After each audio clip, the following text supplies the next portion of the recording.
بسم اللہ الرحمن الرحیم. السلام علیکم. میں سید عمران شفقت آپ کی خدمت میں حاضر ہوں. اور وزیر اعظم پاکستان جناب عمران خان صاحب نے بڑی خوشخبری سنائی ہے کہ پاکستان دنیا میں سب سے سستا ترین ممالک میں سے ایک ہے. اگر میں نے صحیح بات سنی ہے تو آپ کو مبارک ہو اس بات کی, اور جو میرے دوست یہ بیٹھک میں بیٹھے ہوئے ہیں ان کو بھی مبارک. اور ان سے پوچھتے ہیں, بڑی باتیں ڈسکس کرنے والی ہیں, وہ آگے چل کے میں آپ کو بتاؤں گا کہ کیا کیا ڈسکس کرنے والا ہے. لیکن کہ واقعی ہم مبارک کے قابل ہیں, اتنا سستا ہے وزیر اعظم صاحب جتنا کہہ رہے ہیں کہ پاکستان دنیا کے سستے ممالک میں سے مہنگائی نہ ہونے کے برابر ہے. سر اصل میں تو چونکہ عمران خان صاحب نے اقبال کو بہت پڑھا ہے. ہاں جی, اقبال اور غزالی یہی تو ان کے دو اسپیشلائزیشن ہیں. تو وہ جو اقبال کا مصرع ہے نا, قوم فروختند بچے ارزاں فروختند, وہ ان معنوں میں ارزاں کہہ رہے ہیں. اوکے, کہ یہ قوم جس کو بھی بیچنی ہو سستی ترین بیچی جا سکتی ہے. اگر کوئی سنجیدہ معاشی حوالے سے وہ جو بات کہہ رہے تھے تو انہیں پاکستان کے معاشی اشاریے دیکھنے چاہیے, لوگوں کی قوت خرید دیکھنی چاہیے, اور یہ جاننا چاہیے کہ نامنل فیکس آمدنی پاکستان میں $1190 ہے, جو کہ بنگلہ دیش میں 2168 ہے, انڈیا میں 2100 ہے. اور ان ملکوں کی کرنسیوں کے ساتھ پاکستان کی کرنسی کا موازنہ کر لیں, بلکہ یہ بھی دیکھ لیں کہ 68 پیسے کا افغان وہ ہماری کرنسی کے مقابلے پہ وہ آ گیا ہے, افغانی. ٹھیک ہے, تو اگر خان صاحب خود کو یا اپنے ارد گرد بیٹھے ہوئے لوگوں کو خوش کرنے کے لیے ایسی باتیں کہنا چاہتے ہیں تو وہ ضرور کہیں. لیکن پاکستان نہ صرف یہ کہ سستا نہیں ہے, بلکہ پاکستان میں رہنے والوں کی پلکوں پہ یہ بہت بھاری بھی ہو گیا ہے. اس بے روزگاری کے ساتھ, اس پیداواری کارکردگی کے ساتھ, اس تجارتی خسارے کے ساتھ, اس 280 کے جی ڈی پی کے ساتھ 315 سے نیچے آ کے, اور وہ بھی اس میں کرونا کی, باقی دنیا کو کرونا سے نقصان پہنچا, پاکستان کو تو امداد ملی ہے. اور ہم 264 سے جو ہے وہ 280 پہ جو آئے ہیں وہ کرونا کی وجہ سے آئے ہیں. اور جو مجھے حیرت ہوتی ہے کہ پاکستان تحریک انصاف کے بعض لوگ جو کہتے ہوئے پائے گئے ہیں کہ اور کسی حکومت کو کرونا کا سامنا نہیں کرنا پڑا.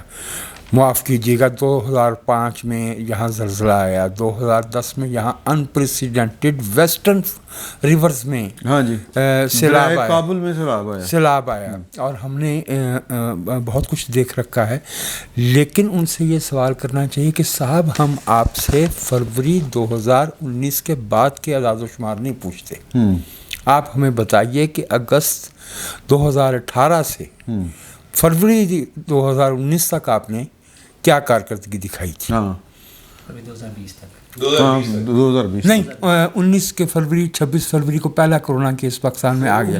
وہ پاکستان میں 2019 نے 20 کو ہے, 20 کو ہے. تو اس وقت تک جو ہے یہ کیا کارکردگی دکھا چکی تھی. اپریل 2019 میں یہ, شکریہ آپ نے میری اصلاح کی, اسد عمر صاحب کو فارغ بھی کر چکے ہوئے تھے, اور وہ IMF والے زیرو میں جا چکا ہوا تھا یا جا رہا تھا؟ نہیں جا رہا تھا, گیا نہیں تھا. اکانومی ایکسپرٹ مائنس میں جا چکا ہے, جا چکے مائنس میں. بتانا تو پھر جون میں کیلکولیٹ کر کے ہوتا ہے نا. تو جون میں بعد میں بتایا تھا, لیکن ہماری جی ڈی پی, بلکہ اگر آپ کو یاد, میں ایک فکرہ دلاتا چلوں میں وجاہت صاحب کی اجازت سے, کہ اسد عمر صاحب نے ایک باقاعدہ پریس کانفرنس میں فرمایا تھا کہ کرونا تو ہمیں ریسکیو کرنے آ گیا تھا, ادروائز معیشت ہم تباہ کر چکے ہوئے تھے. یہ انہوں نے فرمایا تھا, معیشت کا وہ بیڑا غرق کر چکے تھے. اور پہلے عدم فیصلہ سازی کی بنیاد کے اوپر, اور پھر ہیسٹی ڈیسیژن میکنگ کے اندر. پہلے وہ IMF کے پاس جانے نہ جانے, بیانات, مطلب میں کیا کروں, بیڈ ماؤتھنگ, IMF کو ہم کیا سمجھتے ہیں, پھر IMF کو مجھ سے زیادہ کوئی نہیں سمجھتا. ان دونوں کے درمیان کھیلتے ہوئے پھر جو ہے اس کے درمیان کھیلتے ہوئے وہ فیصلہ سازی میں اتنی تاخیر کر گئے کہ جب وہ ان کے پاس پہنچے تو بہت دیر ہو چکی تھی, اور ان کو بھی اندازہ تھا کہ ہماری کیا مجبوریاں ہیں, اور پھر سب کچھ ہی لکھ کے دے دیا. دیکھیے ہم ایک زیادتی کرتے ہیں. ہم جب یہ کہتے ہیں کہ یہ IMF کی ٹرمز اینڈ کنڈیشن ہے, تو وہ IMF کی ٹرمز اینڈ کنڈیشن نہیں ہوتی. بٹ صاحب اپنے ایک ولاگ میں کہہ چکے ہیں. اچھا جی, یہ حکومت پاکستان کے جو اعلیٰ حکام ہوتے ہیں, جن کے اندر حکومت کا سیکرٹری خزانہ اور گورنر اسٹیٹ بینک دستخط کر کے ایک لیٹر آف انٹینٹ دیتے ہیں ان کو کہ جناب آپ ہمیں اتنے پیسے دیں گے تو ہم یہاں سے مہنگائی کر کے آپ کو یہ پیسے واپس کریں گے. اچھا ٹھیک ہے. وہ تو یہ ہمیں کہتے ہیں کہ آئی ایم ایف کی کنڈیشنلٹی نہیں ہے. یہ آئی ایم ایف کی کنڈیشنلٹی نہیں ہوتی, یہ حکومت نے لکھ کے دیا ہوتا ہے. یعنی اسی طرح ہی نا کہ مینوں جدوں ہم محلے کی سطح پہ بات کرتے ہیں کہ بڑے بھائی نے کہ سیٹ صاحب دے کولوں ادھار لین جاؤ, میں کمیٹی پائی اتوں نکل کے پیسے تھانوں دے دیاں. ہاں اور لیکن وہ کمیٹی نہیں پائی دی ہوندی, وہ پھر نکی کولوں کھو کے وڈے کا جیب خرچ کم کر کے ابا جی کی دوائیاں بند کر کے تو وہ پھر ساری ادائیگی کی جاتی ہے, کمیٹی نہیں پائی ہوندی. اچھا میں ایک بات سمجھنا چاہ رہا ہوں, بلکہ یہ بھی تو ہوندا ہے نا کمیٹی نہیں نکلتی, وہ کمیٹی والی نکل جاتی. اچھا انہوں نے پکا انتظام کیا اس دفعہ سر انہوں نے کمیٹی والی اپنے نال رلا لئی ہے, گورنر اسٹیٹ بینک اپنے نال رلا لیا. بالکل. اچھا نہیں, یہ جو خان صاحب یا ان کے جو وزراء ہیں وہ بیٹھ کے سمجھانے کی کوشش کرتے ہیں. مینوں نا وہ مانت چا نہیں یاد آ رہا, انہیں نا انہوں کہندا اسٹیج ڈرامے تے تانوں لگ رہا ہوئے گا کہ میں پنجابی بول رہا, وہ کہندی ہے ہاں میں انگریزی بول رہا, تانوں پنجابی سمجھ آ رہی. تو وہ کہتے ہیں کہ اکانومی ٹھیک جا رہی, ایکسپورٹس ود گئی نے, اور کرنٹ ڈیفیسٹ جڑا ہے وہ سانوں تے کرنٹ ڈیفیسٹ کی بلائے کرنٹ اکاؤنٹ خسارہ ہے. جی ایک ہی ہے, مطلب سمجھاؤ ذرا کھول کے. کرنٹ اکاؤنٹ کا سادہ جی زبان میں یہ ہے کہ ہم دکان سے ادھار لیتے ہیں کہ یکم کو ابا جی کی تنخواہ آئے گی تو ہم واپس کر دیں گے. ٹھیک ہے, وہ ادھار بڑھتا جاتا ہے. ٹھیک ہے, اور اتنا کہ بڑھ جائے کہ تنخواہ دے کے بھی پورا نہ ہوئے تو ہم کہتے ہیں کہ کرنٹ اکاؤنٹ خسارہ جو ہے وہ ہماری حدود سے, ہماری برداشت سے بڑھ گیا. ٹھیک ہے. لیکن اگر آپ اس انتظار میں گھر کی تمام سرگرمیاں روک دیں کہ تنخواہ آئے گی تو ہم یہ کام کریں گے, تو آپ کے گھر میں فاقے شروع ہو جائیں. ٹھیک ہے, آپ اس کو یوں آسان ٹھیک ہے نا. تو کرنٹ اکاؤنٹ خسارہ ہونا چاہیے. اور میں کسی اور کو کیا کہوں, گورنر اسٹیٹ بینک جناب رضا باکر صاحب نے فرمایا ایک پریس کانفرنس کے اندر, جو انہوں نے مانیٹری پالیسی کے اناؤنسمنٹ کے اوپر کال کی تھی, جب ان سے ایک رپورٹر نے کہا کہ کرنٹ اکاؤنٹ خسارہ ہو رہا ہے, تو کہتا ہے یار شکر کوٹ ان کوٹ شکر کریں یار ہمارے دور میں بھی کرنٹ اکاؤنٹ خسارہ ہوا ہے, اس کا مطلب ہے ہم بھی کوئی ترقی کا کام کرنے لگے. ٹھیک ہے, یعنی کہ جب ترقیاتی کام آپ کرتے ہیں تو کرنٹ اکاؤنٹ خسارہ بڑھتا ہے. آپ کو پتہ ہوتا ہے کہ پیسے آ جانے ہیں, لوگوں نے ٹیکس دینا ہے, سیل ٹیکس کی ریٹرن فائل ہونی ہے, ساتھ میں پیسے آ جانے ہیں, آپ پروجیکٹ شروع کرتے ہیں. یہ نہیں کرتے کہ گرین لائن کراچی کی طرح نواز شریف کے منصوبے پہ جا کے اپنی مور لگا کے بھاشن دیتے ہیں, اور بھاشن بھی کس پہ دے رہے ہیں, سافٹ اناگریشن کے اوپر. یہ نہیں ہوتا, مطلب اس لیے گرین لائن بھی ٹاپک ہے, ہم بعد میں کریں گے. لیکن کرنٹ اکاؤنٹ خسارہ یہ تھا جو کہ انہوں نے زیرو کیا, یعنی کہ پوری معیشت کو روک دیا. وہ جو منفی میں گئی تھی وہ اس لیے گئی تھی, ٹوٹیاں رہن, کوڑا چکیا جا رہا ہے, نہیں چکیا جا رہا ہے. اب نا ان کی جو سوشل میڈیا ٹیم بھلا کیا کر رہی کہ وہ نا ایک جگہ پہ کوڑے کا کوئی ڈھیر دکھا کے نا پھر اس کو نا وہ کیا ہوتی تصویر بنا فوٹو شاپ کر کے نا دکھاتے ہیں کہ پہلے اور بعد میں. ان کو یہ نہیں پتا کہ یہ کام روزانہ ہونا ہوتا ہے. روزانہ یہ 3 سال میں ایک مرتبہ نہیں ہونا, یہ روزانہ کا کام ہے. وہاں پہ روزانہ کوڑا آنا ہے اور روزانہ.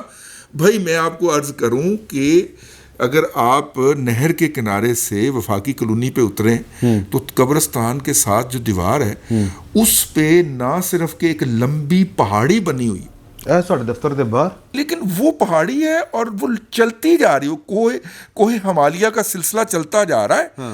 اور میرا مطلب ہے, اور وہاں پہ اگر کوئی برتن کنٹینر پڑا ہوا ہے وہ بھی بھر گیا لیکن اس کو خالی نہیں کیا. جس دن وہ خالی ہوگا اس دن محترم صاحب جو ہیں وہ لے کے پہنچ جائیں گے اور بتائیں گے پہلے اور بعد. وہی یہ روزانہ اٹھانا تھا, تم نے 6 مہینے بعد اٹھا کے تصویر چھاپ دی. اینی ہاؤ اکانومی کی طرف واپس آتے ہیں. دیکھیے حضور, جب انہوں نے یہ کہا کہ پاکستان سستا ترین ملک ہے, وہ کسی ظالم نے نا وہ انٹرنیشنل مہنگائی کا جو انڈیکس ہے وہ نکال کے لگا دیا. پاکستان 4تھا مہنگا ترین ملک ہے.